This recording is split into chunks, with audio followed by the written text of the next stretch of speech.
Welcome to Mommionaire Mindset and Marketing Strategies. My name is Christiane Guinard, and I am coming to you from Maryland. And this is my video while we're here waiting for more news regarding the outbreak of the pandemic for coronavirus. During this stressful time for many of us, I actually decided to start my podcast earlier than I had planned. I would like to, for today, my word of encouragement is how to deal with the unknown. Because right now we're dealing with so many things that we don't understand. And we are facing a lot of things that are going to be changing our lives for a long time. So with that in mind, I just want to talk about 6 strategies that we can use right now during this time in order to help us to get through what we are experiencing while we're waiting at home. Now, some of us have lost our jobs and are trying to get things together for our family. And this is why I really want to pour out my heart and just speak to you from my heart, because I've been there and I know what it feels like. So just to give you a little bit background about me, if you're seeing me for the first time, for those who know me and I've been on the internet before, I just want to speak about my truth. So I've been through the same experience as well. And I remember when we had the 2008 recession, things were not going well for me. Actually, I was still in my career as a corporate sales manager, but my personal life was upside down. Coming out of the marriage that was destructive and having a baby also, and becoming a single mom and trying to figure out how to make ends meet, it was really challenging. I know from 2008 to 2010, I was living from one family member's house to the other. While I dressed up every day like a professional, I'm very grateful to my family for all they've done for me. But in 2010, I think around 2009 is when I went back with my ex-husband. And a few months after going back with him, he lost his job. A year later, I also lost my job to restructuring. Very famous word during recession to many of us who work in New York and know what that feels like. It was a difficult time for me because both of us weren't working at the same time, and I was trying to make a broken marriage work. And I remember how it felt, the stress that I went through, the steps that I'm about to share with you, and the things that I will be talking in my podcast. I hope they will be able to help you and to encourage you to know that you will be able to get through this. I'm going to go over my 6 strategies. So my first strategy is to start your day with a spirit of gratitude. Be grateful. Be grateful that you're up and you're alive. It's very difficult because you're going through so much. But think about the people in your life who are very important to you, who are alive and well. Think about the things that you have, waking up and having your health. Think about anything that is positive that you are grateful for. By starting it with gratitude, it just puts you in a different mind frame, and it allows you to be able to create whatever you want to create. My second step would be to meditate. I truly believe in meditation. Now, for me, I have my own faith, and I do not like to impose my faith on others, but I am a Christian. And for me, every morning, I have to start my day praying, reading my Bible. I have to have that peaceful morning where I just sit there and pray and I read my Bible.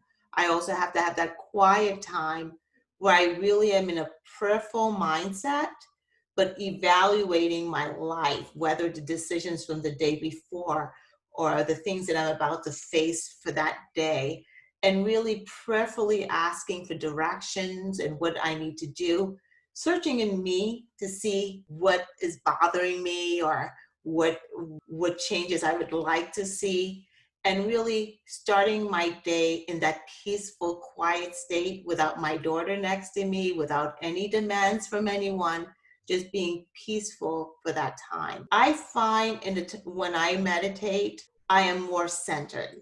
I'm able to focus on my day and do the things that I need to get done. Believe it or not, I'm a worrywart. I worry about everything. But by meditating, I find that I'm able to face every challenge with a positive mindset, thinking, knowing that all of these things are meant to happen to develop in me the woman that I'm meant to be. And with that, whatever way you find that works well for you to meditate, I really pray in this time, at this moment in our lives where so many things are going on and we're hearing so many negative words and fears, this is a great time to really meditate and find out, what do we want to do? Because it's a time where we're stopping and we're standing still. What is it that we want to do? How do we want to make a difference in someone's life today? And how can we? And what would inspire us to be our best self? So I do, meditation is a great way of starting your day. Some people, they prefer meditating in the afternoon. Other people feel better meditating at night. For me, I need to meditate in the morning because once my daughter is up, my day is just like I'm just running, doing one thing after the other. So being in that meditative state will make a difference in you. I find for me right now, being that I have the time, just taking some time to do yoga and to breathe. See, I speak French, I speak Creole, and I speak English. And then I know a little bit Spanglish.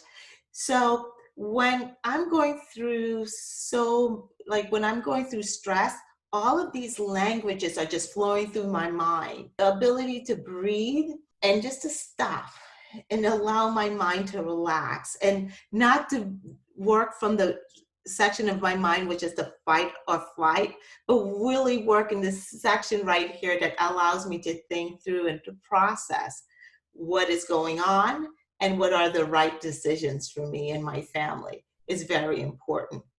Another thing I would suggest is listening to music. Now, I find that in different stages of my life, I have like different preference of music, and quite eclectic when it comes to music. But right now it's my cultural music. I'm listening to Haitian music. It makes me dance and it just makes me feel alive and makes me feel strong. So what music that inspires you to be your best self, to be strong in this time, to keep your mind positive will make a huge difference. So I listen to my favorite music while I'm cooking or I'm cleaning up the house, and it just keeps me in that positive mindset. Because I know if I stop and I listen to the news and I start to wonder what's next and what's going to happen, I may get to that point where I'm tense and I'm not going to be my creative self. So I suggest listening to music, find things that makes you happy and laugh, or a hobby that you love doing at home. Use that time to be able to have that moment, even if it's 10 minutes of your time or 30 minutes of your time. That makes a huge difference in your state of mind in order for you to move on to the next step. My fourth step would be managing the things you have control. Obviously, we do not have control of everything. I am an educator. Apart from being an educator, I also work as an ABA with a child with autism. I work for an agency in New York. And I also teach Saturday school. I'm used to being busy. I'm used to having many people having different demands for me. And it's just like I'm always on the go. And when I'm home, I'm mom. And that means cooking, making sure that my daughter's doing her homework, making sure that my daughter's happy, listening to my daughter's day. Although I'm exhausted, but I look like I'm excited to hear what she has to say. So to be in this moment where I am everything is just stop. I'm home. I can't go to work, even though I have people who want me to work for them. I actually had a parent contacted me from the agency that I work in New York, and she was like, we need a tutor. And I just thought about it. I'm like, I am going to adhere to what is recommended. I am staying home.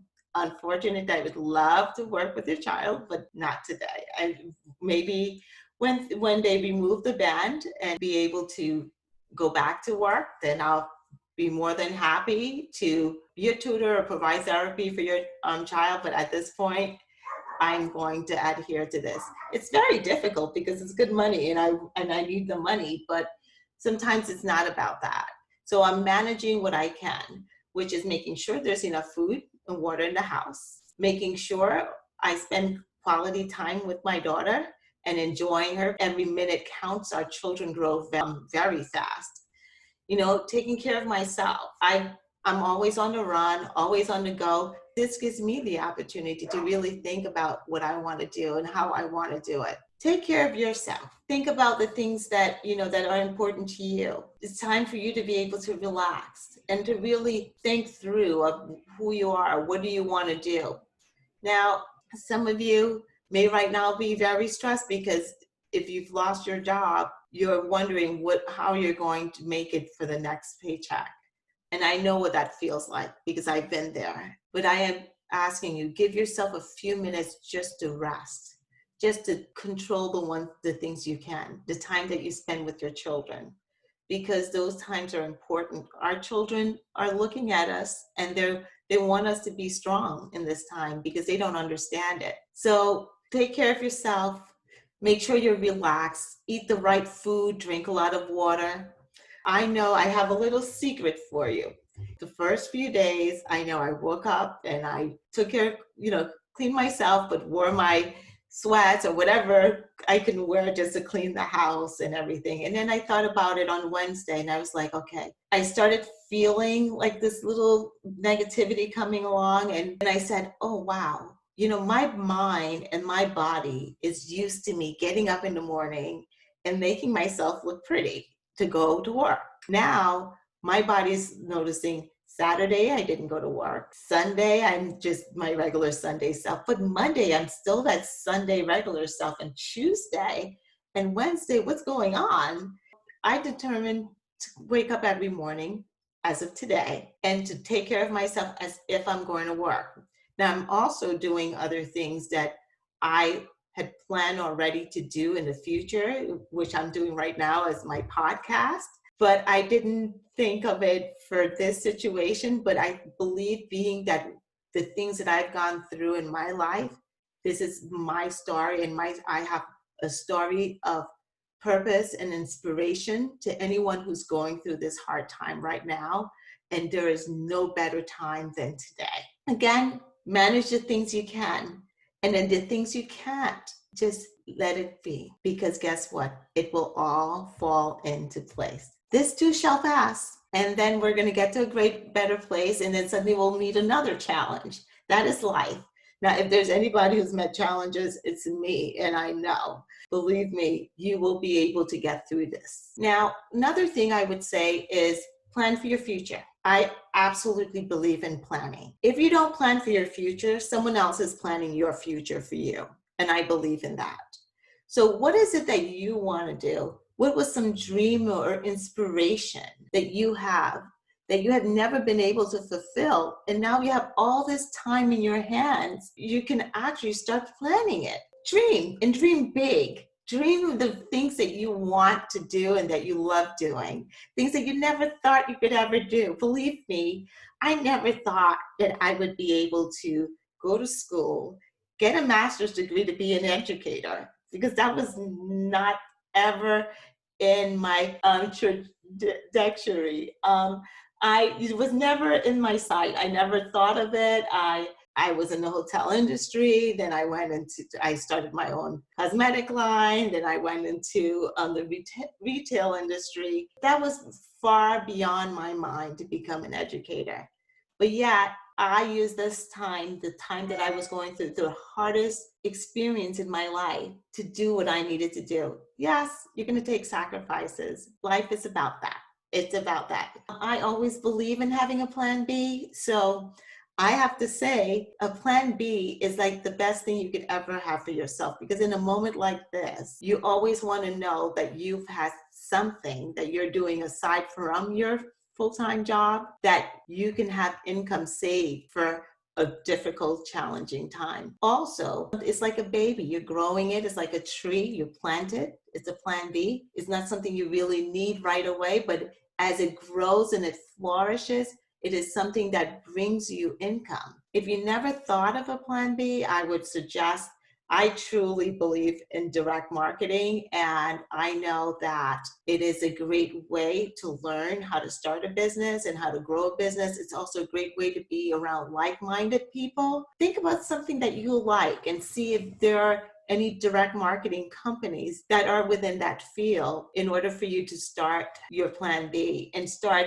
building this income. I know that when was in 2010, when things were tough, my ex-husband was getting unemployment and I was getting unemployment. It was difficult. When we made the decision that I was going to go back to college to get my college degree, I told my ex-husband that I was going to join this marketing business. And he looked at me, and it was for a cosmetic line because I love cosmetics. And he was like, "Oh, you? Why would you do that? What would you?" And I was like, "I can make money in this. I know how to make money in this, and I'm going to do it. Watch me do it." And Fridays, Saturdays, and Sundays were my money days. I knew my target market. I knew where they were. I knew their language. And I went out there and I did it. I didn't build a team because that was not my goal. My goal was really to bring enough money so that I can live in Long Island, which was really expensive, and provide the lifestyle that I wanted for my child while going to college. Was it easy? No, it wasn't.